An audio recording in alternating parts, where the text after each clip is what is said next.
Praise the lord. దేవుని నామానికి మహిమ కలుగును గాక. ఆమేన్. ఈ ఉదయకాల సమయంలో సత్యదైవచన యూట్యూబ్ ఛానల్లోనికి ప్రతి ఒక్కరికి స్వాగతం. Praise the Lord. ఈరోజు గడిచిన 44 సంవత్సరాల నుంచి దేవుని పరిచర్య చేస్తూ ఉన్న దైవజనులు పాస్టర్ సోమయ్య గారు, పాస్టర్ అమ్మ గారు మన మధ్యలో ఉన్నారు. మీకు హృదయపూర్వక స్వాగతం అండి యూట్యూబ్ సత్యదైవచన ఛానల్లోనికి. దేవుని నామానికి స్తోత్రం. మీ విలువైన సమయాన్ని మరి సాక్ష్యం పంచుకోవడానికి, దేవుని పరిశుద్ధ నామాన్ని మహిమపరచడానికి మీరు విలువైన సమయాన్ని ఇచ్చినందుకు కూడా దేవుని నామానికి మహిమ కలుగునుగాక. మరి వీరి జీవిత సాక్ష్యాన్ని, అలాగే రక్షణ సాక్ష్యమును, సేవా సాక్ష్యాన్ని మనము వినబోతున్నాం. చాలా విషయాలు మనం నేర్చుకోబోతున్నాం కాబట్టి ప్రతి ఒక్కరు జాగ్రత్తగా వీక్షించాలని ప్రభుపేట మనవి చేస్తున్నాం. పాస్టర్ గారు, మీరు ఏ ప్రాంతానికి చెందినవారు, మీరు ఎక్కడ జన్మించారు, మీ బ్యాక్గ్రౌండ్, మీ తల్లిదండ్రుల విషయాలు, కొన్ని విషయాలు చెప్పండి మాకు. నేను ఏలూరు తాలూకా, పశ్చిమ గోదావరి జిల్లా, పెదపాడు మండలం, తోటగూడెం అనే గ్రామంలో జన్మించానండి. ఏ సంవత్సరం అండి? జన్మించినటువంటి సంవత్సరం దాదాపుగా 50 కావచ్చు. 50 సుమారు. స్వాతంత్రం వచ్చిన తర్వాత 3 ఏళ్ళ తర్వాత జన్మించారు అండి. మీ తల్లిదండ్రులు, మీరు ఎంతమంది అన్నదమ్ములు? నాకన్నా ముందు పుట్టినటువంటి వారు 2 ఆడపిల్లలో, ఒక అన్నయ్య చనిపోయాడంట. నాకు తెలీదు ఆ విషయము. మేము కాపు కులంలో పుట్టినటువంటి వాళ్ళము. దేవుడు అంటే మా తల్లిదండ్రులకి ఎవరికి తెలీదు. నేను హైదరాబాద్ వచ్చిన తర్వాత దేవుని నమ్ముకోవటం జరిగింది. అట్లానండి. అంటే మీ బాల్యం అంతా కూడా మీరు గ్రామంలోనే జరిగిందండి. SSLC వరకు చదువుకున్నాను. పెదపాడు హై స్కూల్లో చదువుకున్నాను అండి. దేవుని నామానికి స్తోత్రం. మరి మీరు ఒక్కలేనండి కుమారులు? అంటే నేను ఒక్కనేనండి. మీరు ఒక్కరే? దేవుని నామానికి స్తోత్రం. మీకు ఎన్ని సంవత్సరాలు ఉన్నప్పుడు సుమారు హైదరాబాద్కి వచ్చారు మీరు? దాదాపుగా 18 సంవత్సరాలప్పుడు నేను వచ్చానండి హైదరాబాదు. 12 సంవత్సరాలు అక్కడ ఫ్యాక్టరీలో పనిచేశాను. తెలంగాణ స్పిన్నింగ్ మిల్లో పనిచేశాను. తెలంగాణ స్పిన్నింగ్ మిల్లో మీరు జాబ్ చేశారు? 12 సంవత్సరాలు జాబ్ చేశాను. దేవుని నామానికి స్తోత్రం. మరి ప్రభుని ఎలా తెలుసుకున్నారండి మీరు? అప్పుడు తెలంగాణ యాజిటేషన్ వచ్చిందండి. అప్పుడు చెన్నారెడ్డి, కొండా లక్ష్మణ్ బాబుజీ వాళ్ళు ఇచ్చేశారు. మేము కుత్బుల్లాపూర్లో ఉండేవాళ్ళము. కుత్బుల్లాపూర్. తర్వాత అక్కడ వాళ్ళు గొడవ చేశారు. రాత్రిపూట వచ్చి మా స్నేహితులు వాళ్ళని కొంచెం కొట్టడం జరిగింది. మేము IDBL కాలనీకి వచ్చి అక్కడ మేము, ఎందుకంటే పోలీస్ స్టేషన్ ఉంది కాబట్టి అక్కడికి వచ్చి కొంచెం సేఫ్గా ఉంటాం అన్న ఉద్దేశంతో అక్కడికి వచ్చి అక్కడ ఉన్నాం. అయితే ఒక క్వార్టర్లో అభిషేక్ అని అతను హైదరాబాద్లో అదేంటి HMTలో పనిచేస్తాడు. వాళ్ళ అక్క ఆయనకి వండి పెట్టడానికి మరియమ్మ అని వచ్చింది. వాళ్ళని దర్శించడానికి, వాళ్ళ క్రైస్తవులు కాబట్టి దర్శించడానికి పాస్టర్ గారు, కృపానందం గారు వచ్చేవాళ్ళు అక్కడికి. వాళ్ళ ఇంటికి వచ్చేవాళ్ళు. మేము తలుపు సందులోంచి చూసేవాళ్ళం. వీళ్ళు ఏం చేస్తారు ఏంటి అని చూడటం జరిగింది. నాకు ఒక విచిత్రం ఏంటంటే, ఆమెనని అంటారు ఒకేసారి. మరి ఎట్లా అంటారు, వీళ్ళు ఏమైనా గిల్లుకుంటారా ఏంటి, ఒకేసారి అందరూ ఆమెను అంటున్నారు అన్న ఉద్దేశం నాకు ఎక్కువ కలిగిందండి. కలిగిన తర్వాత తెలుసుకుంటే ఆ విషయం, అది యేసుక్రీస్తు నామమున ఆమెన్ అని అంటారు, యేసుక్రీస్తు నామం అని చెప్పంగానే ఆమెన్ అంటారు అని చెప్పేసి తర్వాత తెలిసిందండి. అసలు నా ఉద్దేశం ఎలా ఉండేదండి అంటే, ఒక పరలోకం అనేది పెద్ద సినిమా థియేటర్ లాగా ఉండేది. ఆ సినిమా థియేటర్లో ఏ రీతికి అయితే నేల, కుర్చీ, బెంచి, రిజార్డ్ ఇవన్నీ ఎలా ఉంటాయో అలాగే పరలోకం ఉంటుంది. కాబట్టి ఒక గేటు దగ్గర మా రాముడు, చెప్పండి రాముడు, ఆ కృష్ణుడు వాళ్ళు ఉంటారు. ఒక గేటు దగ్గర అల్లా ఉంటాడు, ఒక గేటు దగ్గర యేసు ప్రభు వారు ఉంటారు. కాబట్టి ఎవరికి, నేను రాముడికి వాళ్ళకి తెలుసు కాబట్టి నన్ను ఆహ్వానిస్తారు, లోనికి తీసుకెళ్తారు అన్నట్టుగా. అట్టుగా ఎవరు చనిపోతే వాళ్ళు అక్కడికి వెళ్తారు అన్నట్టుగా అది ఒక థియేటర్ లాగా ఉంటుంది. కాబట్టి ఎవరిని నమ్ముకున్నా అక్కడికి వెళ్తామన్న ఉద్దేశం నాకు ఉండేదండి. మరి ఎలా మీరు ప్రభువుని నమ్ముకోవడం జరిగింది? తర్వాత అండి మేము చదువుకున్నప్పుడు పొన్నామ నరకం నుంచి రక్షించేవాడు కుమారుడు అని బ్రాకెట్లో ఉండేదండి. అది మేము చదువుకున్నాం. అంటే ఈ కుమారుడు తలగొరి రాయి పెడితే వాడు మోక్షానికి వెళ్తాడు అనే ఉద్దేశంతో వాళ్ళు ఆ కాలంలో ఆ రీతిగా చేశారు. అది మేము చదువుకున్నప్పుడు మాకు వచ్చింది.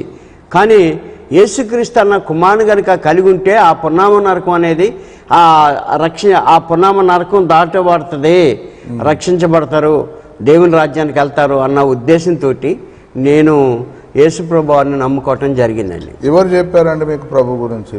ఆ ప్రభు గురించి చెప్పింది ఎవరంటే చిన్న కృపానందం గారు అని, ఆయన రేడియో ప్రసంగికుడు. ఆయన ఆ రోజున వచ్చాడు. నా స్నేహితులందరూ కూడా, నాతో 2 స్నేహితులు ఉండేవాళ్ళు, మొత్తం మేము 3 ఒక రూమ్లో ఉండేవాళ్ళం. మాకెవరికి పెళ్ళిళ్ళు కాలేదు అప్పుడు. వాళ్ళు ఆ మాటలు విని, పాస్టర్ గారు చెప్పే మాటలు విని ఆ గిర్జోను బైబిల్ తీసుకుని వెళ్ళటం జరిగినప్పుడు నన్ను రమ్మని అడిగేవాళ్ళు. నాకు దేవుడు ఉన్నాళ్ళని నేను రానని చెప్పేవాడిని. అట్లా 6-7 నెలలు మరి సంఘంలో ప్రార్థన చేశారు నా గురించి. ప్రార్థన చేస్తే సరే అన్నదమ్ముల కన్నా ఎక్కువగా కలిసి ఉంటున్నాం కాబట్టి ఒక్కరోజు వెళ్దాము, కానీ యేసు ప్రభువును మాత్రం నమ్మొద్దు అనే తీర్మానం చేసుకుని నేను అక్కడికి వెళ్ళటం జరిగిందండి. అప్పుడు ఆయన ఈ మాట చెప్పాడు, పొన్నామ నరకం నుంచి రక్షించేవాడు కుమారుడు.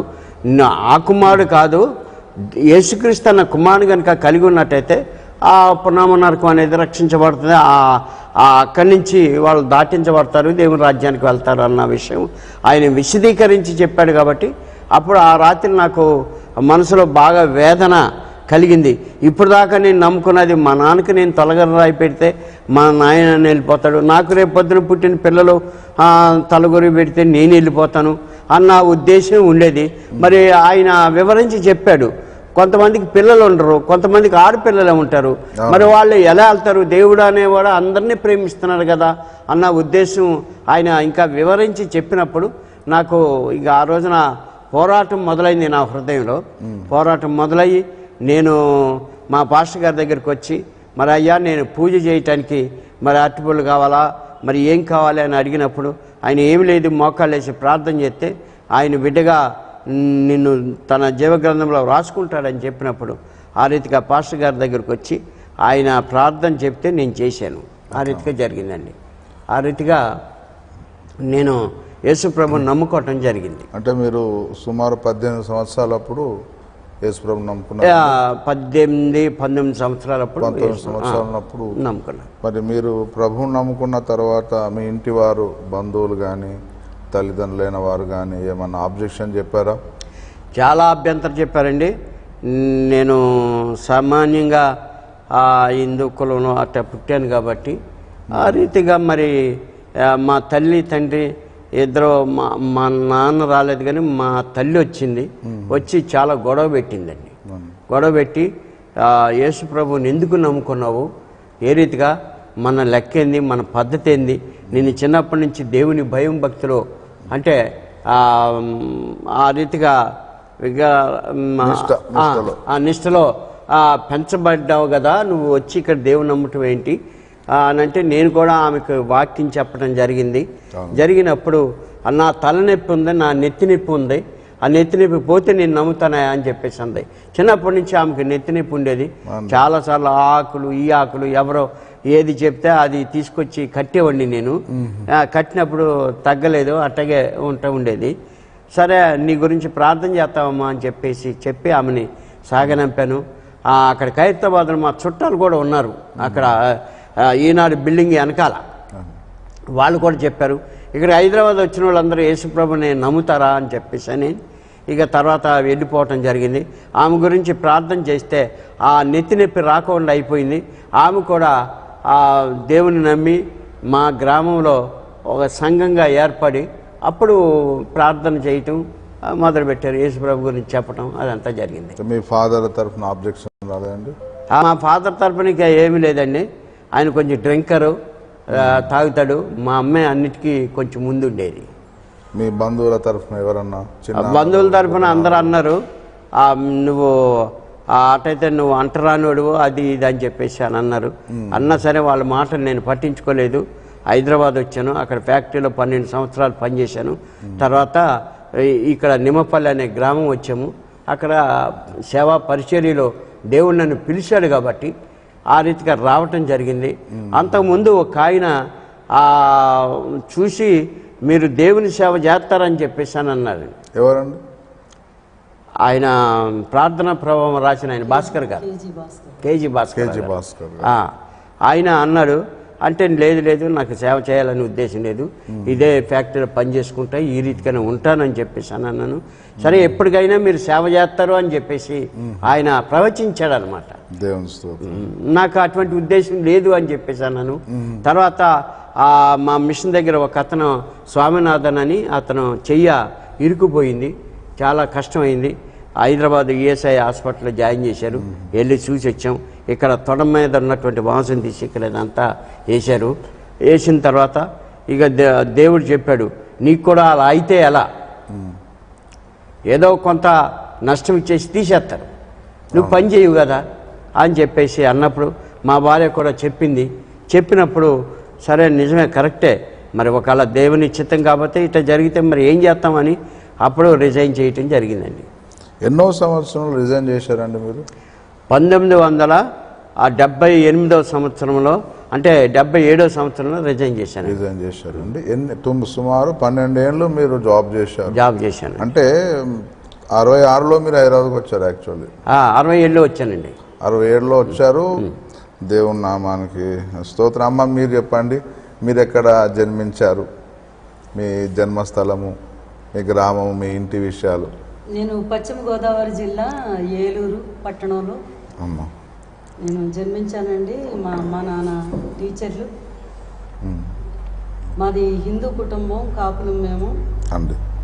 అయితే నాన్నగారు హిందీ పండిట్ హెడ్ మాస్టర్ అండి. అమ్మగారు కూడా టీచర్. వాళ్ళ పెద్ద బిడ్డని నేను. మేము 5 పిల్లలు. మా చిన్నప్పటి నుంచి కూడా అమ్మ ఒక బ్రాహ్మణులకు ఉండవలసిన అంత నియమనిష్టలతో పెంచింది. చాలా అసలు తను ఒక పద్ధతిగా అంతా కూడా ఆ బట్టలు కొనాలన్నా అష్టమి, నవమి, దశమిలు, ఏకాదశిని చూసేది. అంత పట్టింపుగా ఉండేదన్నమాట. అటువంటి కుటుంబంలో పెరిగానండి. నాకు యేసు ప్రభు అంటే తెలియదు, బైబిల్ అంటే అసలే తెలియదు, అసలు ఎవరి గ్రంథమో కూడా తెలియదు అది. అలాంటి పరిస్థితుల్లో పెరిగాను. అయితే ఈయనతో పెళ్ళైనాక హైదరాబాద్ వచ్చానండి. ఎన్నో సంవత్సరం పెళ్ళైంది? 71 అండి. 71లో మీ మ్యారేజ్? అంటే మీరు మీ మ్యారేజ్ బిఫోర్ నమ్ముకున్నారండి మీరు? నేను నమ్ముకున్నానండి. నేను నమ్ముకుని ఎంత వ్యతిరేకించినా ఇక మా తల్లి అరే వద్దురా దేవుని గురించి చెప్పకరా, చెప్తే పిల్లని రా కష్టం అవుతుందిరా అని చెప్పేసి అని అంటే నేను ఆ రీతిగా ఇక పెళ్లి కొప్పుకున్నా. మా పెళ్లి తిరుపతిలో జరిగిందండి. అట్లనండి. అంటే మీకు తెలుసా అమ్మ పాస్టర్ మరి ఆయన ప్రభు నమ్ముకున్నారండి? నమ్ముకున్నట్టుగా చూచాయిగా వినపడింది, కానీ లోతు తెలియదండి. తెలియదు అంటే ఇంత డీప్ గా ఉంటారని తెలియదు. అంటే మా నాన్నగారు అనుకున్నారు ఇష్టం లేదు ఇవ్వటం, కానీ మా నాన్నగారు అనుకున్నారు మా అమ్మాయి మార్చేస్తుంది మా అల్లుడిని అనుకున్నారు. అనుకుంటే అది ఇక హైదరాబాద్ వచ్చినాక మేము ఉండే ఐడివల్ క్వార్టర్స్లో చుట్టుపక్కల క్రైస్తవులు వాళ్ళు వచ్చి బైబిల్ ఇవ్వటం, ఎర్రది చిన్న బైబిల్ ఉండేది కదండి, అవి కానీ కరపత్రాలు కానీ అవి ఇస్తే వాళ్ళకి బొట్టు లేకపోవటం, గాజులు లేకపోవటం నాకు అంత వింతగా అనిపించేది. హిందువుల్లో ఏంటంటే భర్త పోయిన వాళ్ళే అట్లా ఉన్నారు, ఏంటి వీళ్ళందరికీ ఇట్లా ఉన్నారు ఏంటి అనుకునేదాన్ని. వాళ్ళు ఇస్తుంటే కూడా మాకు ఎన్నో దేవుళ్ళు దేవతలు ఉన్నాయి కదా, వీళ్ళ దేవుడి గురించి మాకెందుకు చెప్తున్నారని నాకు చాలా కోపం వచ్చేదండి. అప్పుడు కొత్తగా పెళ్ళయి వచ్చాను కాబట్టి మా చుట్టాలు ఆమె నన్ను చూడడానికి వచ్చింది. వచ్చినప్పుడు దావీదు కీర్తన 115 దావీదు కీర్తనలో అది ఆ వాక్యం చెప్పిందండి. వారి విగ్రహములు వెండి బంగారు అవి మనుషుల చేతి పనులు, వాటికి నోరుండి పలక, ఇవన్నీ కూడా నాకు చదివి వినిపించినప్పుడు ఆ మాటలు నన్ను పట్టుకున్నాయండి. ఆవిడ ప్రభువుని నమ్ముకున్న ఆవిడ. ఇంకొక విషయం అండి, మేము ఆ కిటికీ తలుపు తీస్తే మా పాస్టర్ గారు వస్తారు. మాకు పెళ్ళయింది కాబట్టి ప్రార్థన చేద్దామని వచ్చి ఈమె తలుపు అడ్డంగా గొళ్ళానికి అడ్డంగా నిలబడింది. తీయటానికి లేదు, ఆ దుర్మార్గుడే కదా నిన్ను మార్చింది, అవద్దు రావద్దు ఇంట్లోకి రావద్దు అంతే అన్న కోపంతో. మీరు సువార్త చెప్పినరా? చెప్పలేదండి ఆయన ఎక్కువ. నేను ఎక్కువ చెప్పలేదండి, చెప్పలేదు మీరు. కానీ చేసేవారు. ఒక్కటి మాత్రం చెప్పాను, నీ కనకదుర్గమ్మ గొప్పదంటే నన్ను అక్కడ తీసుకెళ్తుంది, లేకపోతే నా యేసు ప్రభు వారు గొప్పవాడైతే నిన్ను మారుస్తాడు అని ఇదే మాట చెప్పానండి. చెప్పారండి. ఎవరు గొప్పవాళ్ళో చూద్దాం. అయితే ఈయన నాకైతే దేవుడి గురించి ఎక్కువ ఏం చెప్పలేదండి. కాకపోతే ప్రార్థన చేసేవారంట, నన్ను మార్చిన దేవుడా నా భార్యను కూడా మార్చదు. అయితే నేను చాలా వ్యతిరేకంగా ఉండేదాన్ని. అంటే మా నాన్నగారికి అయితే ఇంకా పూర్తి వ్యతిరేకం, ఆయనకి అస్సలు ఇష్టం ఉండదు. మనం ఎందులో ఉంటాం అందులో ఉండాలి, కానీ ఇంకో పాత్ర మనమే తీసుకోవాలి. అయితే ఈ పాస్టర్ గారు వచ్చినప్పుడు శత్రువు వచ్చినా మనం తలుపు తీస్తాము, ఆయన శత్రువే అనుకో తలుపు తీయటం ధర్మం, మన ఇంట్లో రప్పించడం ధర్మం అని చెప్పేసి నేను చెప్పానండి. లోనికి వచ్చి అమ్మ నీ పేరేంటంటే చెప్పలేదు, ఎంతవరకు చదువుకున్నావంటే చెప్పలేదు, అసలు నీతో మాట్లాడటమే గొప్ప పాపం నాది అని ఏమి సమాధానం చెప్పలేదండి. నేనే చాపేశాను, ఆయన ప్రార్థన చేశాడు, వెళ్ళిపోయాడండి. వెళ్ళిపోతే చాలా మొండాంలాగా ఉంది, ఆమె ఎలా మారుతుందో ఏమో అని చెప్పేసి మా పాస్టర్ గారు అన్నారండి. దేవుడే మారుతాడండి, ఆయనకి అసాధ్యమైంది ఏముంది అని చెప్పేసి చెప్పానండి. ఎలా నమ్ముకున్నారమ్మా మరి మీరు? అయితే ఆమె ఎప్పుడైతే ఈ 115వ దావీదు కీర్తన చదివినిపించిందో అది నాకు ఆలోచింపచేసిందండి. చిన్నప్పటి నుంచి నేను పెరిగిన వాతావరణం, ఈ వాక్యం సత్యమైందే కదా, మరి నిజమే ఇది అని చెప్పి నన్ను ఆలోచింపజేసింది ఆ వాక్యం, నన్ను పట్టుకుంది కూడానండి. ఆ తర్వాత నాకు చాలా శ్రమలు వచ్చినాయండి. మా నాన్నగారే నాకు పూర్తిగా వ్యతిరేకమైన, మా అన్నదమ్ములు ఏమనేవాళ్ళు కాదు, కానీ మా నాన్నగారు మాత్రం పూర్తి ఎగైనెస్ట్ అనమాట. అస్సలు ఇష్టం ఉండేది కదా, అంటే బొట్టు తీసేయాలి, ఇవన్నీ ఏంటి మనకి, ఎందుకు ఇలాగా, మనం ఎందుకు చేయాలి అలాగా అని చెప్పి అని కొంచెం ఇక బాగా వ్యతిరేకించేవారు, బాధపడేవారండి. ఇక ఆ పరిస్థితుల్లో ఇక నేను దేవుణ్ణి నమ్ముకొని, తండ్రి కన్నా పరలోకపు తండ్రి మనకి అవసరం. ఎన్నాళ్ళు ఉన్నా ఈ లోకాన్ని విడిచిపెట్టి పరలోకానికి వెళ్ళవలసిన వాళ్ళం మనం. ఆ తండ్రి కదా మనకు ముఖ్యం అని చెప్పి మా నాన్నగారికి నేను ఎదురు సమాధానం చెప్పేదాన్ని కాదు, గొడవ పడేదాన్ని కాదు, కానీ ఇక నేను మాత్రం ప్రభుని విడిచిపెట్టలేదండి. అప్పటి నుంచి ఇక దేవుళ్ళు ఎదుగుతూ వచ్చాను. అంటే 115వ కీర్తన మీ జీవితంలో కార్యం జరిగింది, ఆలోచింపజేసింది. మీ వివాహం జరిగిన ఎన్ని ఏళ్ళకండి? అది 1 సంవత్సరం అవుతుందండి. 1 సంవత్సరం. ఆ దావీదు కీర్తన వినిన తర్వాత ఎంత కాలం తర్వాత మీరు ప్రభులోకి వచ్చారండి? ఇక తర్వాత ఇక నాలో మార్పు వచ్చేసిందండి. అంటే దేవుడు అంటే విశ్వాసం కలిగింది. సంవత్సర కాలం బట్టి మీరు ఇట్లా సంవత్సర కాలం తర్వాత ప్రభువుని నమ్మినారని మీ ఇంట్లో తెలిసిన తర్వాత అసలు చాలా గొడవలండి. వాళ్ళు ఏ విధంగా? నేను ఆషాఢ మాసానికి అంటే పెళ్ళైన తర్వాత ఇంటికి వెళ్ళినప్పుడు నేను అంటే దేవునికి ప్రార్థన చేసుకున్నాను, నన్ను క్షేమంగా ఇల్లు చేర్పించామని ప్రార్థన చేసుకుంటుంటేనే ఇది అందులో కలిసిపోయింది అని చెప్పుకుంటున్నారు ఇంట్లో. మళ్ళీ మా నాన్నగారు అయితే బాగా వ్యతిరేకం చేశారండి.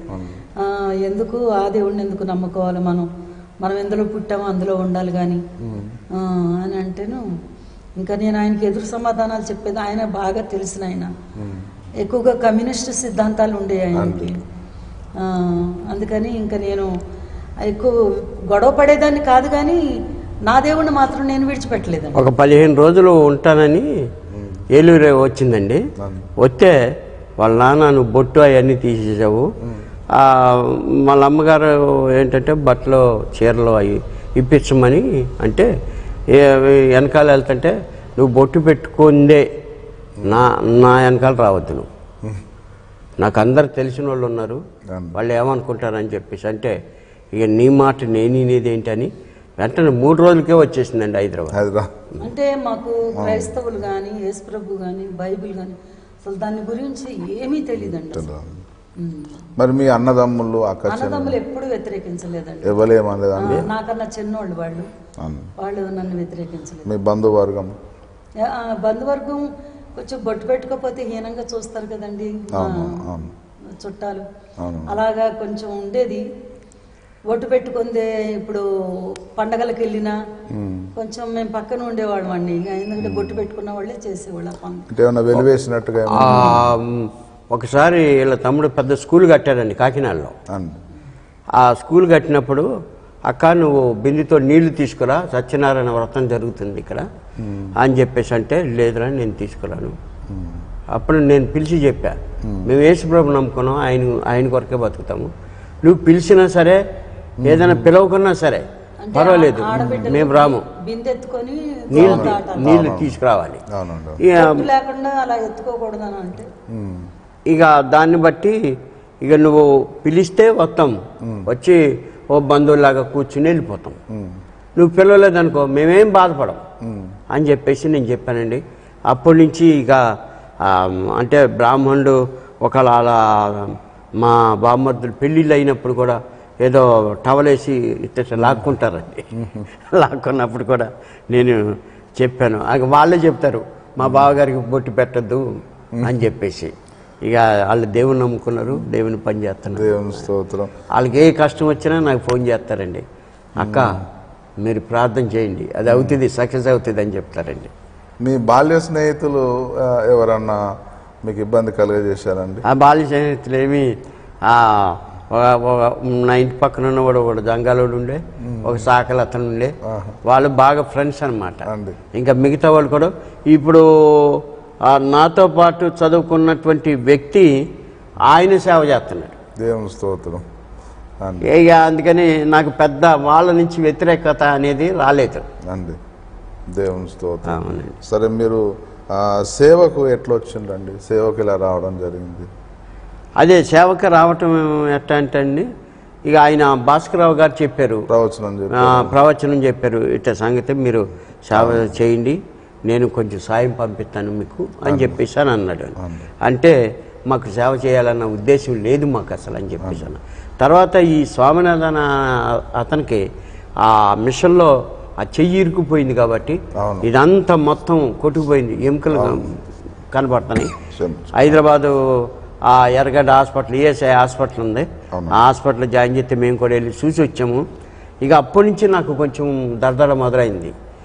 అందుకనే వేరే వాళ్ళు కూడా చెప్పారు, నాతో పాటు దేవుని నమ్ముకున్న ఆయన శాసగిరిరావు అని ఆయన ఉన్నాడు, మరి నీది కూడా అట్ట అయిపోతే ఎట్లాగా, ఎంతో కొంత ఇచ్చేస్తారు ఫ్యాక్టరీ వాళ్ళు, మేనేజ్మెంట్ ఇచ్చేసి నేను పంపించేస్తారు.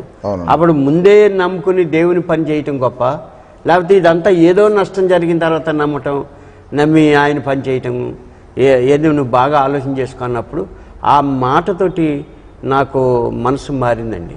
సేవకి వెళ్ళాలి అన్న ఉద్దేశంతో, ఒకవేళ దేవుని దయ లేకపోతే మనం బతకలేం కదా అన్న ఉద్దేశంతో మారటం జరిగిందండి, సేవకు వచ్చామండి.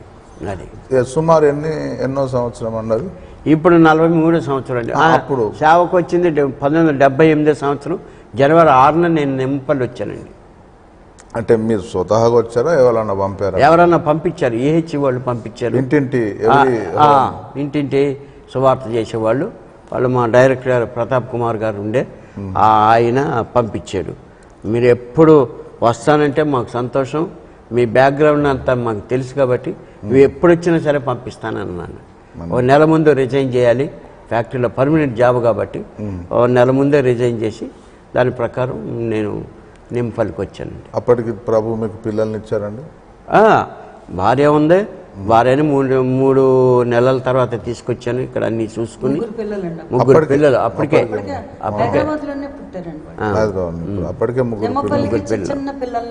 వచ్చా. అప్పుడు ఎలా ఉండేయండి పరిస్థితులు నిమ్మపల్లిలో? చాలా భయంకరమైనటువంటి పరిస్థితులు అండి. ఎక్కడికి వెళ్తానికి రోడ్డు లేదు, అసలు మాకు సైకిల్ మోటార్ లేదు, ఏమీ లేదు, కాలి నడకన దాదాపు 40 గ్రామాలు తిరిగానండి. కాలి నడకన. అసలు మీరు హైదరాబాద్ సిటీ నుంచి ఎట్లా వచ్చారు? మరి సిటీ నుంచి పంపిస్తే అంటే బస్సుకు వచ్చారా? బస్సుకు వచ్చాం, బస్సుకు వచ్చామండి. బస్సుకు వచ్చారు. అప్పుడు రోజుకి 3 బస్సులు నడిచేయండి. కరీంనగర్ డిపో ఉండేది, గోతులు ఉండేది సిరిసిల్ల నుంచి నిమ్మపల్లి రావడానికి. అసలు చాలా దారుణమైన పరిస్థితులండి. ఏ ఊరు వెళ్ళాలన్నా సరే బర్రెలు నడిచే దారే ఉండేది కానీ మనుషులు నడిచే ఇది లేదు. 43-44 సంవత్సరాల క్రితం 78-79 ప్రాంతంలో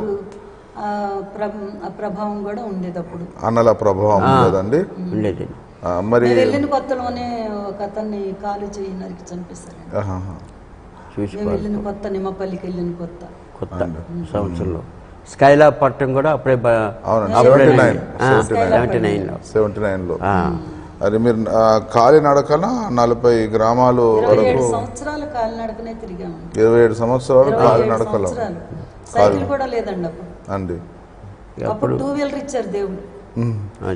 మరి మీరు సేవలో వచ్చినప్పుడు నిమ్మపేరులో మొదట మీరు అడుగు పెట్టినప్పుడు అక్కడ ఏమైనా పబ్లిక్ నుంచి మీరు ఏమైనా వ్యతిరేకత అండి.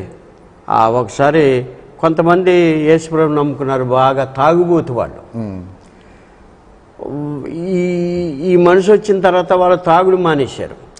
కాబట్టి ఈ మనిషిని కొట్టాలి, కొట్టి పంపించేయాలి అంటే ఒకరోజు నన్ను ఒక ఇంట్లో దాపెట్టారండి. దాపెట్టిన తర్వాత ఇక తెల్లారి నుంచి వాళ్ళకి తెలుసుకున్నారు. తెలుసుకుని నేను ప్రత్యేకంగా దేవుని సేవ చేయటమే తప్ప ఇంకా వేరే కల్పించుకునేవాడిని కాదు. ఆ సేవలో ముందుకు సాగిపోతా ఉన్నాం. అంటే వేరే ఏమన్నా అన్నలు కానీ ఎవరన్నా ఏమైనా ఇబ్బంది పెట్టినా బెదిరించారండి. ఈ ఊరు వదిలిపెట్టి వెళ్ళిపోమని చెప్పారండి. ఎందుకు పొమ్మన్నారండి? ఎందుకు పొమ్మన్నారంటే ఇదే కొంతమంది ఈ నక్సలైట్లోకి వెళ్ళే వాళ్ళు కూడా మానేశారు. ఇప్పుడు పిలుస్తుంటే కూడా దొర ఇల్లు కాలు పెట్టేద్దాం రామంటే అట్లా వెళ్తలేదు. మాకు చెప్పారు ఇదంతా పాపం అంట, దేవుడు వాక్యం సెలవిస్తుంది, మా సార్ అయ్యగారు చెప్పాడు అనేటప్పటికీ వాళ్ళు ఎవరు నిన్ను మార్చింది, ఫలానా వాడి పని ఒక రోజు చేస్తామని చెప్పేసి కబురు కూడా చేశారండి నాకు, ఊరు వదిలిపెట్టి వెళ్ళిపోమని. ఒకసారి నక్సలైట్లందరూ ఒక ఊరు ఒట్టిమల్ల అనే గ్రామం వెళ్ళి వస్తుంటే కూర్చోబెట్టి నన్ను అడిగారు, ఇంత పెద్ద గుడి కడుతున్నావు నువ్వు, ఎక్కడి నుంచి పైసలు వస్తున్నాయి? అమెరికా నుంచి వస్తున్నాయి ఆ పైసలు అంటే, అమెరికా నుంచి ₹1 కూడా రావట్లేదు, అక్కడ మా ఆఫీస్ ఉంది, ఆఫీసులో పత్రిక ఉంది, ఆ పత్రికలో వేసిన చందా అంతా మాకు పంపిస్తున్నారు, దాంతో మెల్లిమెల్లిగా కష్టపడుకుని ఆ కైకిలు ఎవరిని పెట్టుకోకుండా కొనేవి మాత్రమే కొని కట్టుకుంటున్నాం అని చెప్పానండి. సరే చాలా సంతోషం, నువ్వు చాలామందిని తాగుబోతాను నుంచి మార్చావు అని చెప్పేసి వాళ్ళు శేఖాన్ని తీసుకుని వాళ్ళు వెళ్ళిపోయారండి. దేవుని నామం స్తోత్రం. మీరు దేవుని పరిచర్యలో అడుగుపెట్టినప్పుడు ఆర్థిక సమస్యలు మీరు ఎలా ఎదుర్కొన్నారండి? ఆర్థిక సమస్యలు అంటే ఒకసారి అప్పుడు సంఘం లేదు, నిమ్మపల్లిలో సంఘం లేదు. ఇక ఒక రోజున విచారంగా మేము కూర్చున్నాం.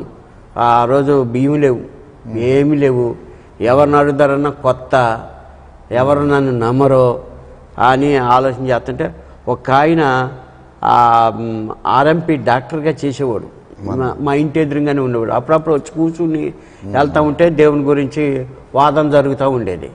ఆయన అన్నాడు, ఏంటి ఇవాళ అంతా విచారంగా ఉన్నారని అడిగితే ఇక ఆఖరికి ఈమె చెప్పింది, ఏమీ లేవు, ఇంట్లో బియ్యం లేవు అని అంటే, అయ్యో ఎందుకు మీరు బాధపడుతున్నారు, 2 ఫలాలు ఉన్నాయి, అప్పుడే ఎంత అండి, ₹100 పళ్ళ, ₹95, 2 ఫలాలు ఉన్నాయి, తీసుకెళ్ళి మరపట్టించుకోండి, మీరు వాడుకోండి, ఇప్పుడు నేను బియ్యం పంపిస్తా, వండుకోండి అని చెప్పేసి అన్నాడు.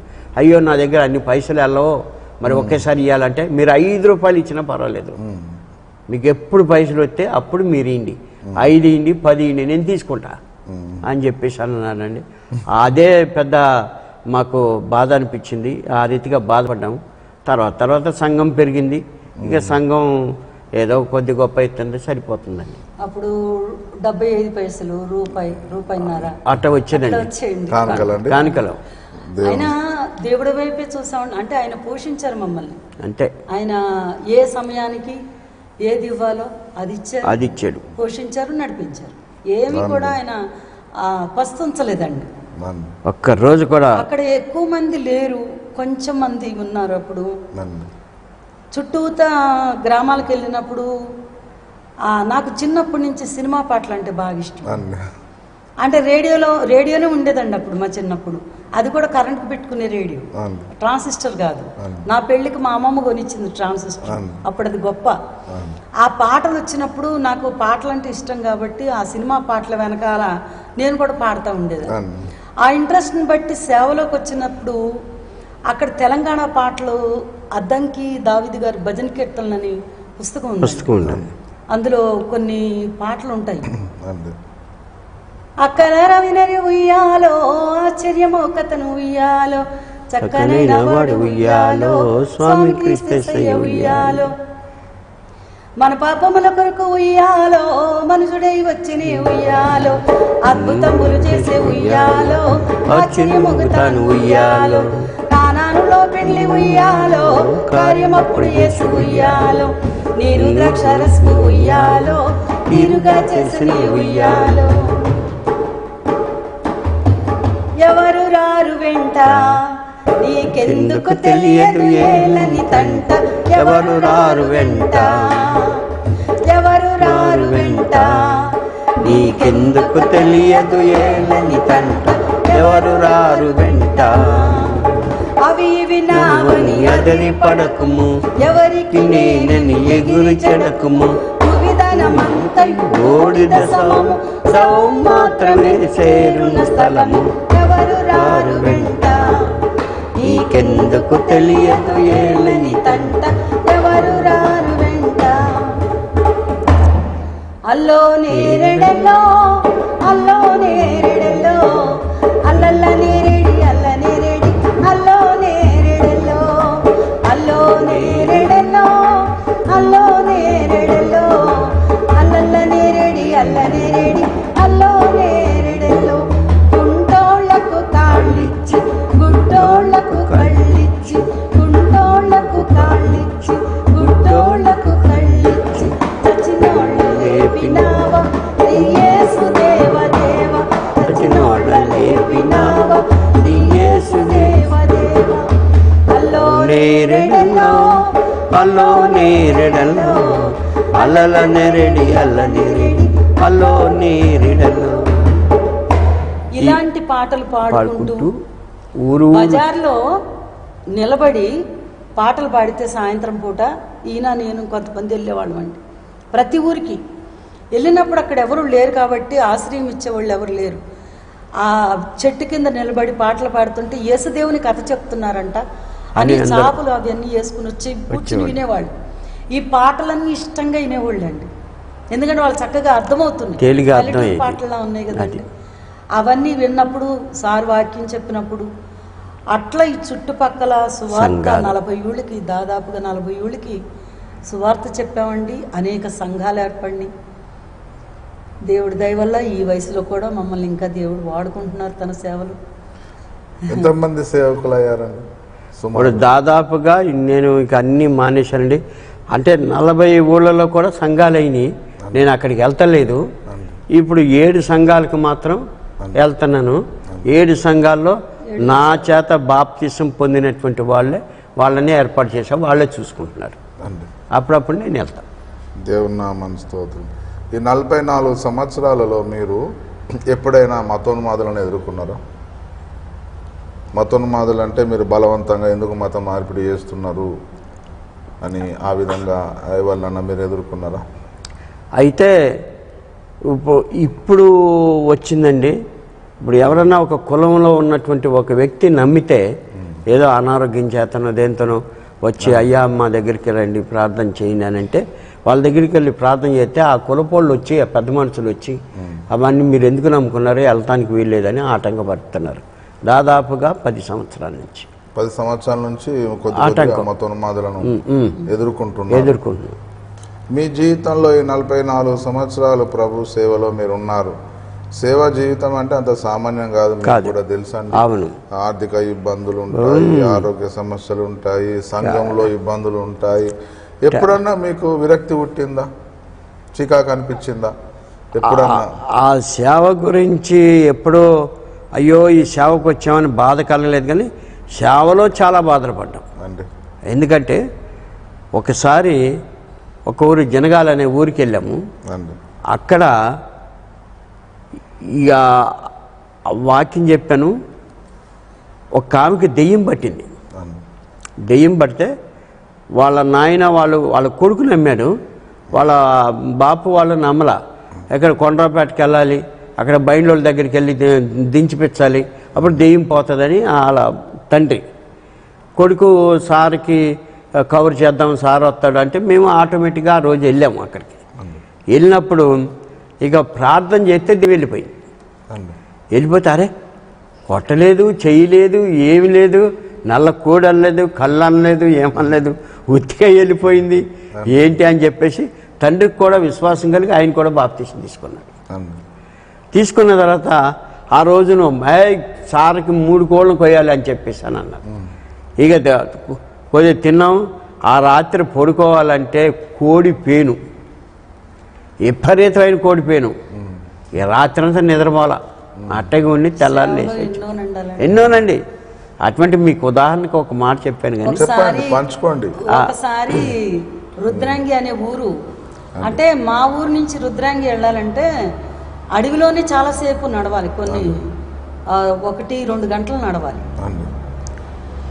నక్సలైట్లు ఎదురవుతారేమో తెలీదు, అడవి జంతువులు ఎదురవుతాయో తెలీదు, దొంగలు ఎదురవుతారో తెలియదు.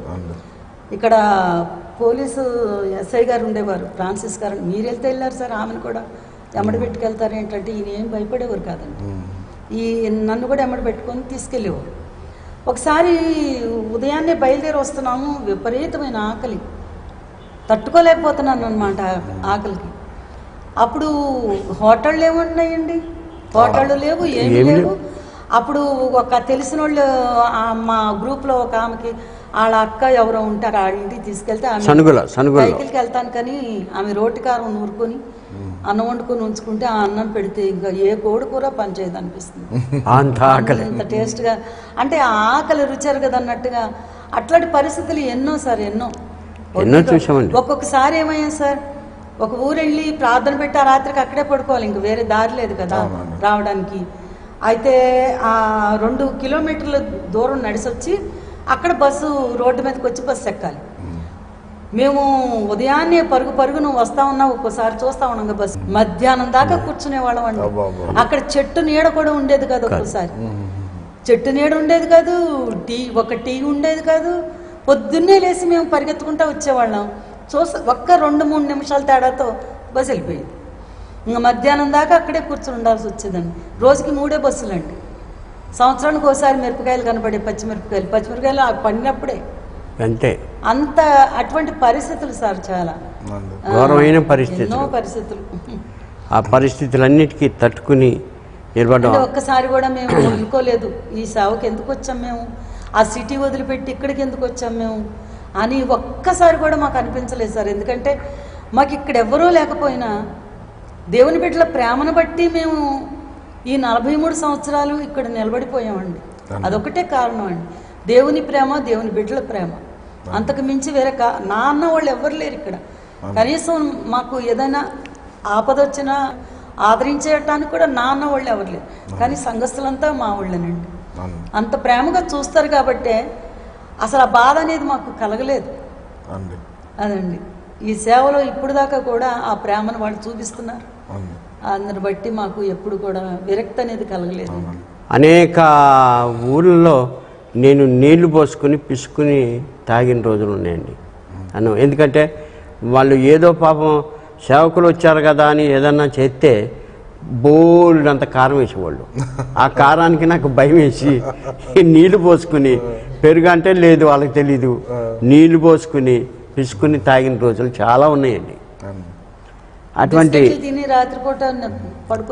పడుకున్న రోజులు ఉన్నాయి. అంతేనండి.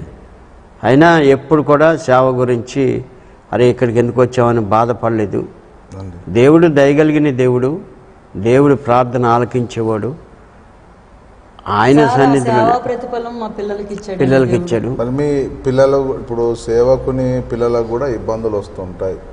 మీరు సేవ చేస్తున్నారు కాబట్టి వాళ్ళకు కూడా వాళ్ళ జీవితంలో కొన్ని ఇబ్బందులు వచ్చి ఉంటాయి. మా నాన్నగారు బాగానే ఎవరండి, మీరు ఈ మతంలో కలిసిపోయారు, మీ పిల్లల్ని ఎవరికి ఇస్తారు, ఎవరి పెళ్లి చేసుకుంటారు అని బాగా గొడవ చేసేవారండి. అయినా దేవుడు మా పక్షాన ఉన్నాడు, అది కోరి పెళ్లి చేసుకున్నారండి వచ్చి. మేమేమీ బాధపడలేదు ఆ విషయంలో. అంటే దేవుని మీద ఆధారపడ్డాము, దేవునికి ప్రార్థన చేసాం అంతే. మా కొడుకు ఇప్పుడు అమెరికాలో ఉన్నాడు. అది ఎంత డబ్బు ఉన్న వాళ్ళు కూడా పంపించలేరు అమెరికాకి. ఆయన ఉతికెళ్ళి అక్కడ సంఘంలో ఉంటూ క్యాషియర్గా ఉంటూ అక్కడ 2 కార్లు కొనుక్కుని 2 ఇళ్ళు కొనుక్కుని అక్కడ హాయిగా సంతోషంగా ఆశీర్వాదాలు ఇచ్చాడండి. దేవుని ఒకళ్ళు చేసాపకుండా బ్రతకడం గొప్ప సంగతి కదా. అదే అవునండి. అంటే వాళ్ళ పసిప్రాయంలో కూడా కొన్ని ఇబ్బందులు వచ్చి ఉంటాయి. చాలా వచ్చినాయి. మేము ఇద్దరం కూడా సేవకి వెళ్ళిపోయేవాళ్ళం అండి. ఇంటికి తాళం పెట్టేసి వాళ్ళు బడికి వెళ్ళినప్పుడు వెళ్ళిపోతే మా చిన్నపిల్లలు చిన్నమ్మాయి పాలు తాగుతూ ఉండేదండి. అది అమ్మ నాన్న ఇప్పుడు వెళ్ళిపోతున్నారు మళ్ళీ ఎప్పటికి వస్తారా అని కళ్ళంట నీళ్లు పెట్టుకుని చూస్తూ ఉండేవాళ్ళు. తాళం చూసేవాళ్ళు. బాధ అంటే ఇప్పుడు తలుచుకుంటే బాధ అనిపిస్తుంది కానీ వదిలేసి వెళ్ళిపోయేవాళ్ళం అండి. సంఘస్థులే చూసుకునేవారు పిల్లల్ని, వాళ్ళే చూసుకుని వాళ్ళే అన్నం పెట్టడం స్నానాలు చేయించడం ఇక ఏం జరిగేదో మాకు తెలియదు. వాళ్ళకి వదిలేసి మేము వెళ్ళి ఒక్కోసారి అయితే సోమవారం వెళ్ళి శనివారం వచ్చేవాళ్ళం అండి. వారం అంతా పిల్లలు వాళ్ళ దగ్గర. ఎందుకంటే నడుచుకుంటూ రావాలంటే మళ్ళీ కష్టం, వెనక్కి రావాలంటే దూరం. చెప్పే సంగతులు వాళ్ళ అనుభవాలు చెప్తుంటే అసలు ఇక మాకు ఏడుపు వస్తుందండి వాళ్ళు చెప్పే విషయాలు వింటుంటే. దేవుని నామానికి స్తోత్రం. ఇప్పుడు ఈ తరంలో దేవుని సేవకు ఇప్పుడిప్పుడు వచ్చేవారికి, ఇప్పుడిప్పుడే దేవుని సేవలో అడుగుపెట్టిన వారికి మీరేం సలహా ఇస్తారు? కష్టపడి పని చేయాలి. దేవుడు ఎవరికి అచ్చి ఉండడు, ఫలితం ఇస్తాడు గ్యారంటీగా. కానీ మనస్ఫూర్తిగా దేవుని పని చేస్తే దేవుడు ఖచ్చితంగా ఆ వాక్యం ఉంది కదండి, మొదట ఆయన రాజ్యమును నీతిని వెతకండి, అవన్నీ అనుగ్రహిస్తాడని దేవుని వాక్యంలో ఉంది.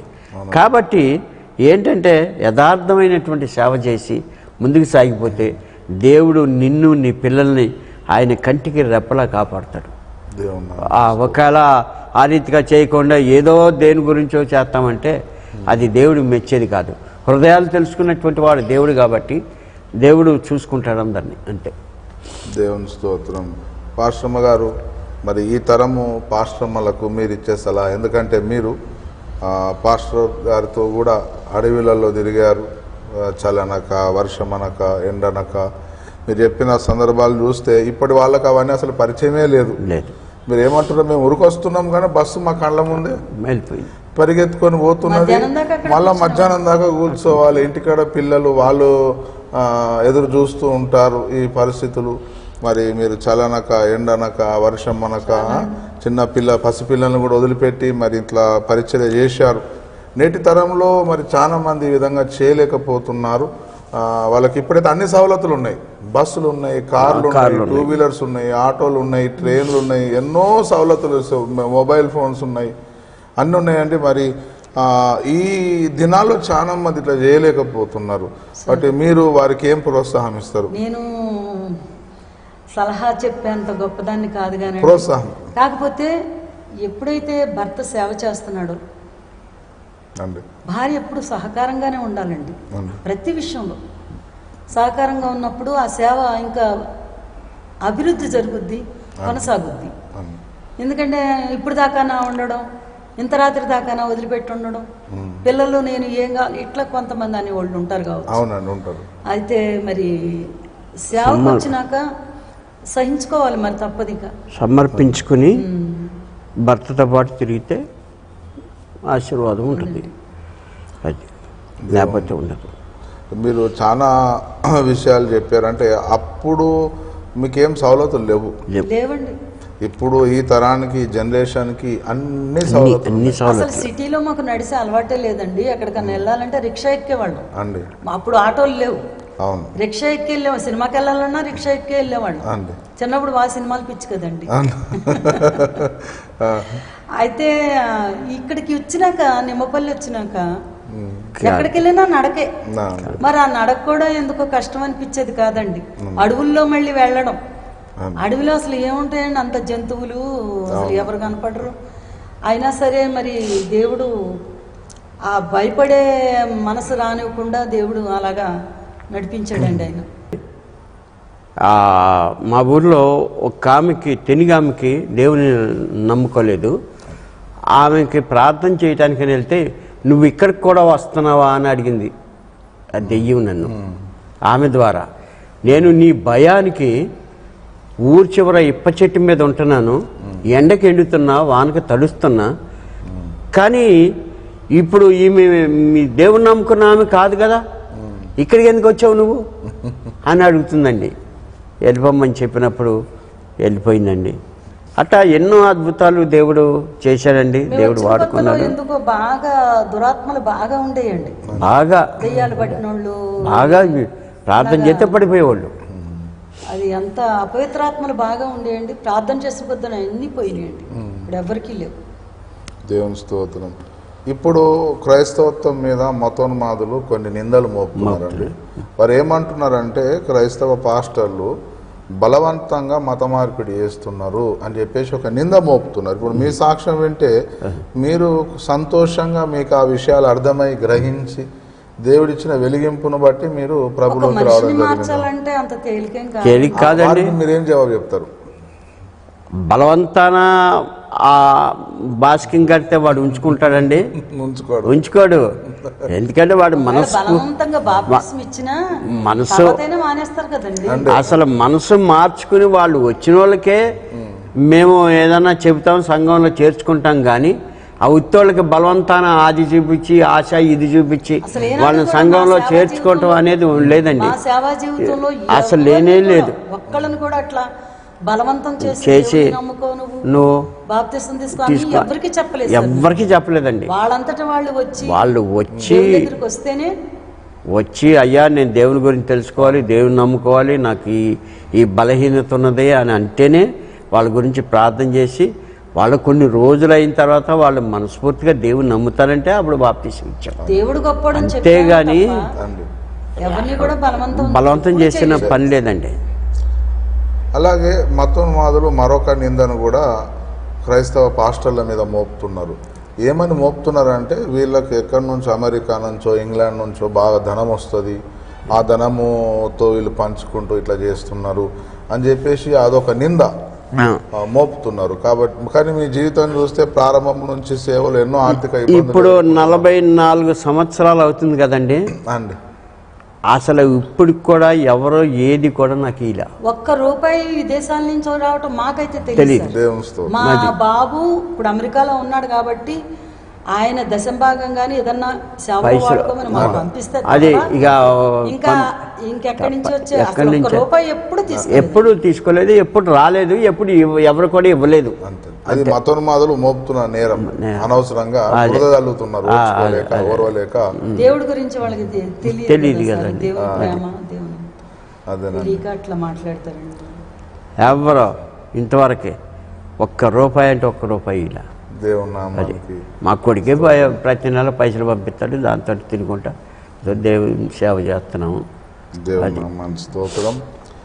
మరి ఇప్పుడిప్పుడే ప్రభువును నమ్ముకుంటున్న కొత్త విశ్వాసులు ఉంటారు, వారు కూడా మీ సాక్ష్యాన్ని వింటున్నారు. కొత్త విశ్వాసికి మీరు ఏం చెప్పాలనుకుంటున్నారు?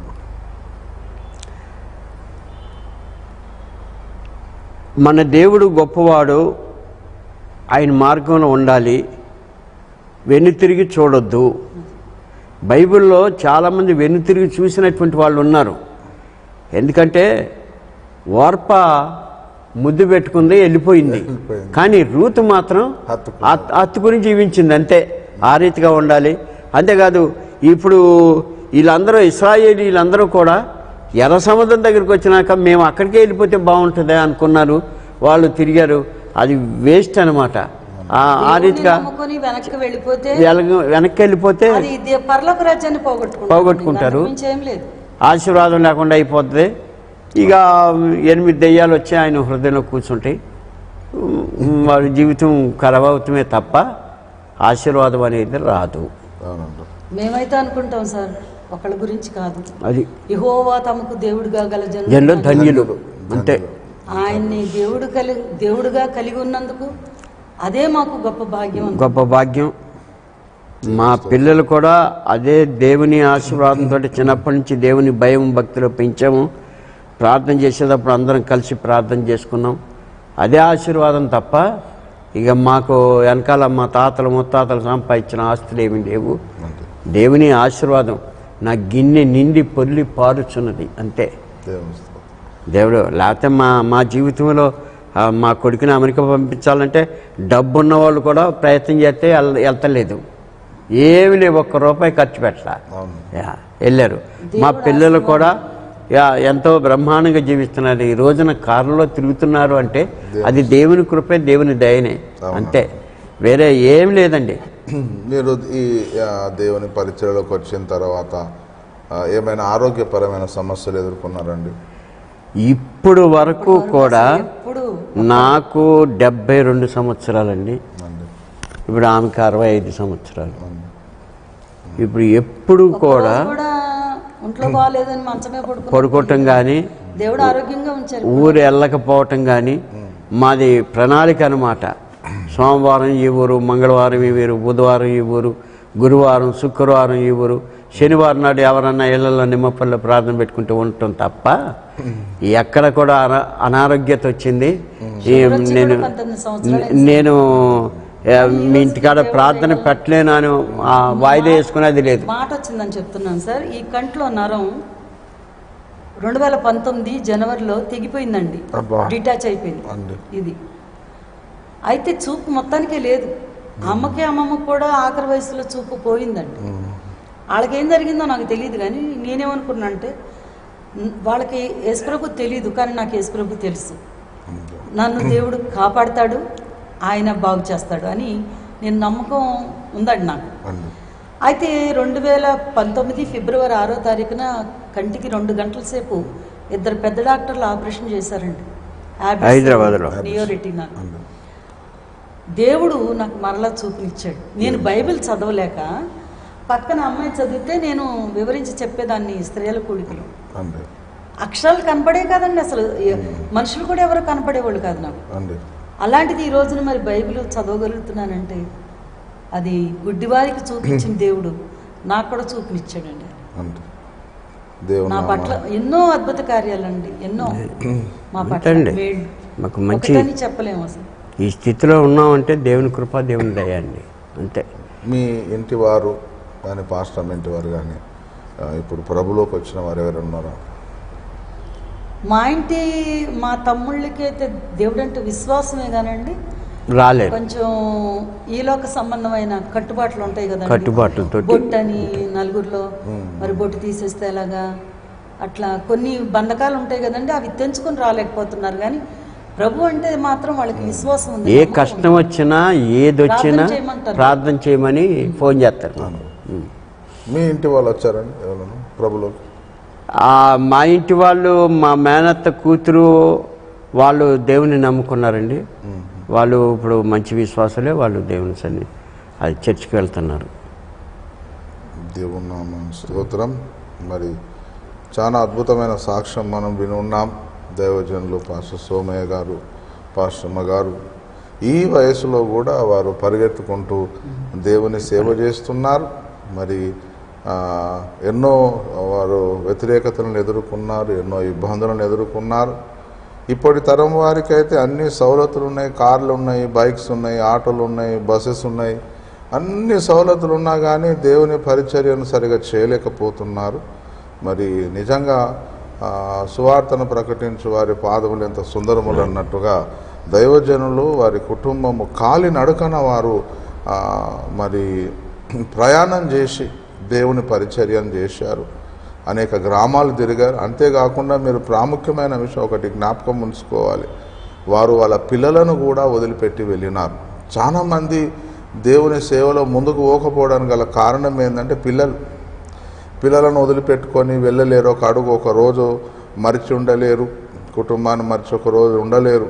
కానీ వీరి కుటుంబం మనం చూస్తే వీరు చెప్తున్నారు, సోమవారం నాడు పోతే మళ్ళా శనివారం నాడు, అంటే దగ్గర 6 రోజులు తమ పిల్లలను వదిలిపెట్టిపోయినారు సంఘానికి. అంటే ఎంత ఆశ్చర్యం! నేనైతే ఇటువంటి సాక్ష్యం వినడం ఇదే మొదటిసారి. ఎంతో మంది సాక్ష్యాలు విన్నా కానీ ఇటువంటి సాక్ష్యం, అంటే పిల్లలను కూడా మీరు వదిలిపెట్టి దేవుని సేవను ఘనపరిచి, దేవుని సేవను ఘనపరిచి ఇంత మీరు పరిచయం చేయడం, నేను ఫస్ట్ టైం నా లైఫ్లో ఇటువంటి సాక్ష్యం వినడం, ఫస్ట్ టైం. చాలా అద్భుతమైన సాక్ష్యం. ఈనాడు యవన సేవకులు ఎవరైతే చూస్తున్నారో, యవన విశ్వాసులు ఎవరైతే చూస్తున్నారో, వీరిని మాదిరిగా తీసుకోవాలి. దేవుని నామానికి మహిమ కలుగును గాక. ఎందుకంటే 6 దినములు తమ పసిపిల్లలను వదిలిపెట్టి దేవుని పరిచర్య కోసము వారు కష్టపడ్డారు. కాలి నడకన అడవిలో పల్లెటూళ్ళలో ఏం సవలతులు ఉన్నాయండి? అప్పుడు ఏం సవలతులు లేకపోయేటి. అట్లా కష్టపడి దేవుని పరిచర్య చేశారు. మీకు దేవుడు అన్ని సవలతులు ఇచ్చారు. మీరు కూడా కష్టపడి నడుం బిగించుకొని ప్రతి గ్రామంలో దేవుని పరిచర్యను జరిగిస్తే ఎన్నో అద్భుతాలు దేవుడు జరిగిస్తాడు. దేవుని నామానికి మహిమ కలుగును గాక. బంధువుల తరఫున వ్యతిరేకత వచ్చినా, కుటుంబంలో వ్యతిరేకత వచ్చినా, గ్రామంలో వ్యతిరేకత వచ్చినా, ఆర్థిక సమస్యలైనా, అనారోగ్య సమస్యలైనా ఏవైనా కానీ మరి దైవజనులు వారి కుటుంబం ఏ విధంగానైతే తట్టుకొని నిలబడ్డారో, దేవుడు ఏ విధంగా వారిని నిలబెట్టారో, మరి ఈ సాక్ష్యం విన్న మీరు కూడా ఆ విధంగా నిలబడాలని ప్రభుపేట మనవి చేస్తున్నాం. చివరి దినాల్లోకి వచ్చాం. చాలామంది ఏర్పరచబడిన వారు సహితం మోసపోతారు, మరి విశ్వాస భ్రష్టులైపోతారు ఉన్న దేవుని వాక్యము సెలవిస్తుంది. బాధ అయినా, కష్టమైన, నష్టమైన, రోగమైన, ఆరోగ్యమైన, లాభమైన, నష్టమైన ఏదైనా కానీ దేవుని పరిచర్యను మనం చేయాలి. మరి చక్కగా కుటుంబము, పాస్టర్ గారు, పాస్టర్ అమ్మ వారు మంచిగా సహకరిస్తూ, పాస్టర్ అమ్మ గారు చాలా చక్కని మాట చెప్పారు. పాస్టర్ గారు ఏది చేస్తారో అందులో పాస్టర్ అమ్మ గారు ఖచ్చితంగా సహకారిగా ఉంటేనే సేవ ఇంకా గొప్పగా ఉధృతంగా సేవ అనేది జరుగుతుంది. చాలా చక్కని మాట చెప్పారు. నిజంగా అనేక మంది పాశ్రమలకు నేటి తరంలో ఉన్న పాశ్రమలకు అద్భుతమైన మాదిరిగా మరి పాశ్రమ గారు మనకు కనబడుతున్నారు. మేము కూడా చాలాసార్లు వాళ్ళ గ్రామానికి వెళ్ళాము, చాలాసార్లు వాళ్ళ ఇంట్లో భోజనం చేశాము. వారు మమ్మల్ని చాలా ఆదరించినారు, ప్రేమగా చూసుకున్నారు, ప్రేమగా పలకరించినారు. దేవుని నామానికి మహిమ కలుగును గాక. దేవుని నామానికి స్తోత్రం. ఇంకా వారి జీవితంలో ఎన్నో విషయాలు ఉంటాయి తెలుసుకోవడానికి. మళ్ళా మనము సమయం ఇస్తారు, మళ్ళా అనేక విషయాలు మనం నేర్చుకుందాం. ముగింపులోపు పాస్టర్ గారితో ఒక మంచి పాట మనం విందాం. దయచేసి మా వీక్షకుల కొరకు ఒక చక్కని పాట. వారు అద్దంకి దావీదు గారు రాసిన పాటలు బాగా పాడతారు. అయినా మీ ఇష్టం అమ్మ, ఏ పాట పాడినా మీ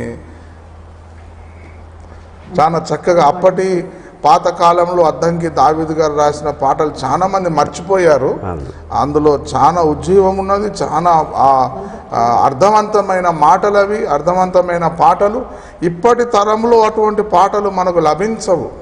కాబట్టి మీరు దయచేసి ఈ పాటను కూడా చక్కగా వినాలని ప్రభుపేట మనవి చేస్తున్నాం. ఈ సాక్ష్యాన్ని తప్పకుండా షేర్ చేయండి, చాలామంది బలపడతారు. ఇంకా సబ్స్క్రైబ్ చేయని వారు చాలామంది ఉండుంటారు. దయచేసి ఈ ఛానల్ సబ్స్క్రైబ్ చేసి మేము చేస్తున్న ఈ పరిచర్యను బలపరచాలని, ఇతరులతో పంచుకోవాలని కూడా ప్రభుపేట కోరుకుంటున్నాం. ఈ అద్దంకి దావీదు గారు రాసినటువంటి పాటలు నిజంగా పల్లెటూరులో చదువుకోనటువంటి వాళ్ళకు కూడా చక్కగా అర్థమయ్యే రీతిగా రాసినటువంటి పాటలు అండి. అవి మాకు చాలా ఇష్టమైనటువంటి పాటలు. ఇప్పుడు పాడినప్పుడు చాలా మంది ఆకర్షించబడ్డారు. వాళ్ళకి చక్కగా అర్థమయ్యేది, చదువు రాని వాళ్ళు కాబట్టి మంచిగా అర్థం చేసుకున్నారు. దేవుడు అంటే ఇష్టపడ్డారండి. పాడండి. అల్లో నేరెడెల్లో, అల్లో నేరెడెల్లో, అల్లల్ల నేరేడి, అల్ల నేరేడి, అల్లో నేరెడెల్లో, అల్లో నేరెడెల్లో, అల్లో నేరెడెల్లో, అల్లల్ల నేరేడి, అల్ల నేరేడి, అల్లో నేరెడెల్లో. చుక్కాల చేసినోడ, చంద్రుని చేసినోడ, చుక్కాల చేసినోడ, చంద్రుని చేసినోడ, సృష్టంతా నీదేనయ్యో శ్రీ యేసు దేవదేవ, సృష్టంతా నీదేనయ్యో శ్రీ యేసు దేవదేవ. అల్లో నేరెడెల్లో, అల్లో నేరెడెల్లో, అల్లల్ల నేరేడి, అల్ల నేరేడి, అల్లో నేరెడెల్లో, అల్లో నేరెడెల్లో, అల్లో నేరెడెల్లో, అల్లల్ల నేరేడి, అల్ల నేరేడి, అల్లో నేరెడెల్లో. నరజాతిని రక్షింప నరరూపమెత్తి నీవు, నరజాతిని రక్షింప నరరూపమెత్తి నీవు, కన్నె మరియ గర్భమందు జన్మించినావ దేవ, కన్నె మరియ గర్భమందు జన్మించినావ దేవ. అల్లో నేరెడెల్లో, అల్లో నేరెడెల్లో, అల్లల్ల నేరేడి, అల్ల నేరేడి, అల్లో నేరెడెల్లో, అల్లో నేరెడెల్లో, అల్లో నేరెడెల్లో, అల్లల్ల నేరేడి, అల్ల నేరేడి, అల్లో నేరెడెల్లో. వందనాలండి అందరూ. దేవుని నామాన్ని. ఇంకో పాట పాడతారమ్మా? ఇంకొకటి ఇంకా పాత పాటలు మళ్ళీ మాకు అవకాశం దొరుకుతుందా లేదా ఎట్లుంటుంది? పాతయి ఓకే అండి. మీరు కోరస్ అక్కడి నుంచి చేయొచ్చు, పర్వాలేదు. అక్కడి నుంచి ఈ లోకం మనది కాదు అనే పాట పాడతాను. ఇది చాలా మందికి తెలియదు, అదే మా ప్రాంతంలో ఎక్కువగా పాడుకుంటాం ఈ పాట.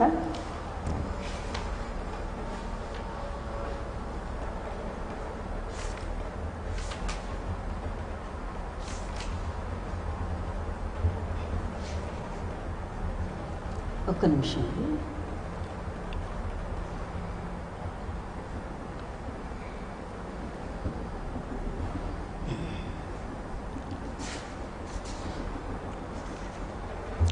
ఈ లోకం మనది కాదు, మన తోటి ఏమీ రాదు.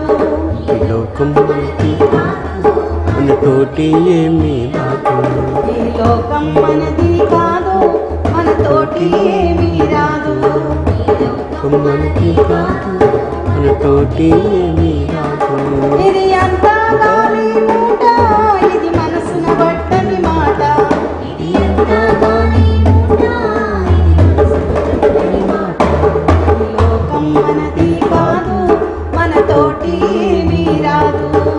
లోకం మనది కాదు, మన తోటి ఏమీ రాదు. మనమెంత కాలమున్నా ఒకనాడు వెళ్ళాలన్నా,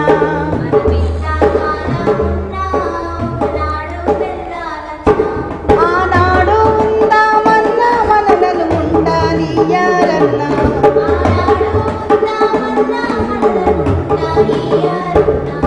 ఈ లోకం మనది కాదు, మన తోటి ఏమీ రాదు.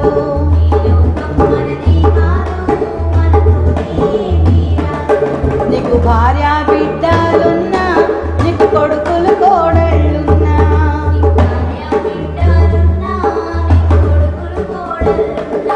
నిన్ను ఆదరించారన్నా, నిన్ను ఆదుకోలేరన్నా.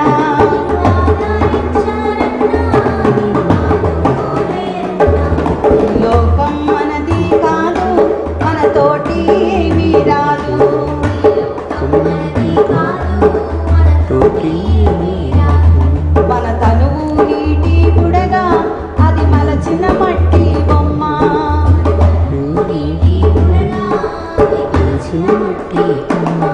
మన తల్లిదండ్రులున్నా, మరి అన్నదమ్ములున్నా,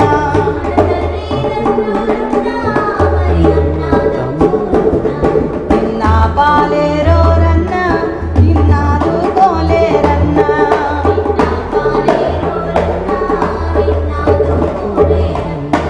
ఇది అంతా గాలి మూట, ఇది మనసున బట్టని మాట.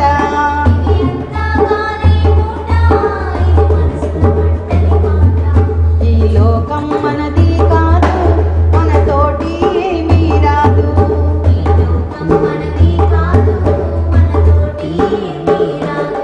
మన కులము బలగామున్నా, అది కూడా రాదోయన్నా.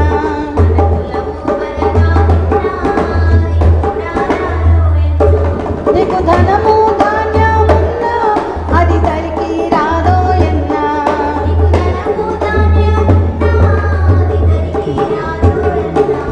ఈ లోకం మనది కాదు, మన తోటి ఏమీ రాదు.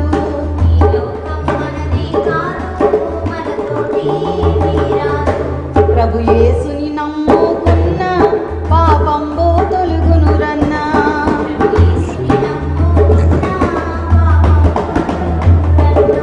పరిశుద్ధ జీవితమున్న పరమానందము దొరుకును రన్నా.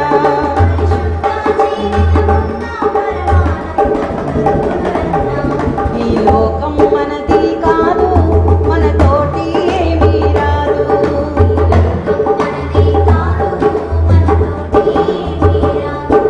ఇది అంతా గాలి మూట, ఇది మనసున బట్టని మాట.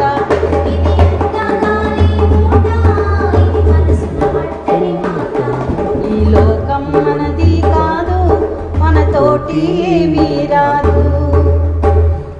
దేవునామం స్తోత్రం. ఇంకొక పాట, ఒక్క పల్లవి చరణం పాడండి, ఒక్కటే. కరుణగల శ్రీయేసు మీద ఉన్నదిగా. మీరు నాకు పంపారు కదా, అది కూడా అద్దంకి దావీదు గారి పాటనే. అవునా? అవునండి. సరే లేకున్నా సరే సరే సరే లేకున్నా ఇంకా పర్వాలేదు. వేరే సంతోషమే సంతోషమే ఆ పాట దావీదు గారికి పాడండి పాడండి. సంతోషమే సంతోషమే మన స్వామి యేసు బిడ్డలకు సంతోషమే సంతోషమే సంతోషమే మన స్వామి యేసు బిడ్డలకు సంతోషమే. అగ్గి నీళ్లు బంద్ చేసి సిగ్గునంత తీసినను, అగ్గి నీళ్లు బందు చేసి సిగ్గునంత తీసినను. సంతోషమే సంతోషమే మన స్వామి యేసు బిడ్డలకు సంతోషమే. కులము నీకు లేదన్నా కొడుకు పెళ్లి కాదన్నా, కులము నీకు లేదన్నా కొడుకు పెళ్లి కాదన్నా. సంతోషమే సంతోషమే మన స్వామి యేసు బిడ్డలకు సంతోషమే. బాగున్నదండి పాట. అద్దంకి దావీదు గారి కీర్తన ఇది కూడా ఆ బుక్ లో ఉంటది ఈ పాట. చాలా బాగున్నది. దేవుని